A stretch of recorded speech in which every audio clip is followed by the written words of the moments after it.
Giliw ko, batid kong tayo'y sadyang may kapintasan, sapagkat walang nilalang ang biniyayaan ng lubos na kaganapan. Sa bawat guhit ng tadhana, ikaw ang aking lapis at ako ang pambura. Sa tuwing ang tintang itim ay lilikha ng lumbay at dusa, tahana, mahal ko sa iyong pag-amin ng pagkukulang. Sa bawat ako ang may mali, yakap ko ang iyong hantungan. Ako ang pambura sa tuwing ika'y nagkakamali. Itatama ang lahat, manatili ka lang sa aking tabi.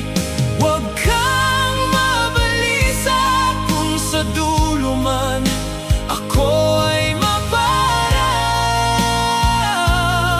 Isipin mong ang lapis ay mawawalan ng saysay sa kawalan, sapagkat walang kabuluhan ang bawat titik at talata kung walang pamburang handang magsakripisyo't magparaya. Ilakda mo ang ating mga mithiing matatayog pa sa ulap, sa kabila ng mga mapunang matang sa atin ay sumusulyap. Heto pa rin ako, nananatiling tapat at laging naririto, kahit unti-unti nang nauubos ang aking pagkatao.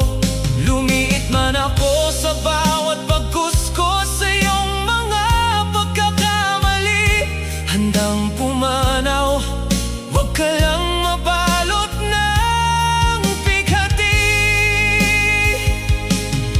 Kung sa lapis ay may papel, ikaw ang sining at ako ang taga-ayos. Sa hirap at ginhawa, pag-ibig ko'y hindi matatapos. Sa bawat kabanata na iyong isinusulat ng may kagalakan, asahan mong ang iyong pambura ay laging nasa iyong likuran.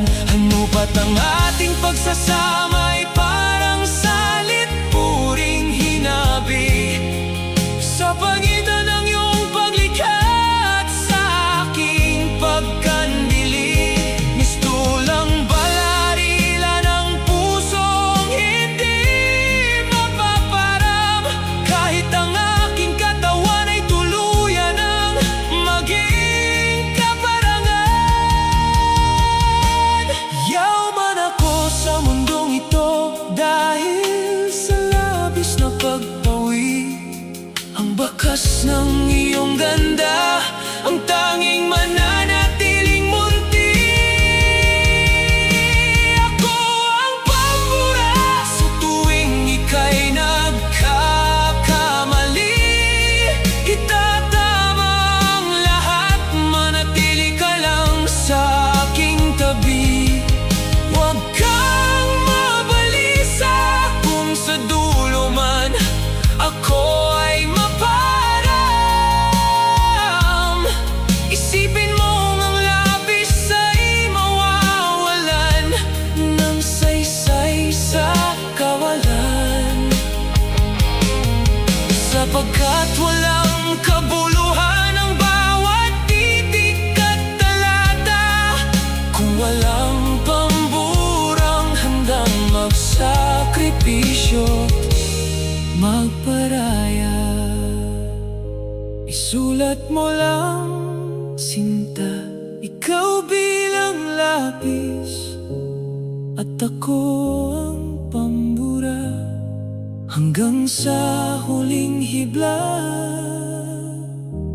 ng aking pag-ibig.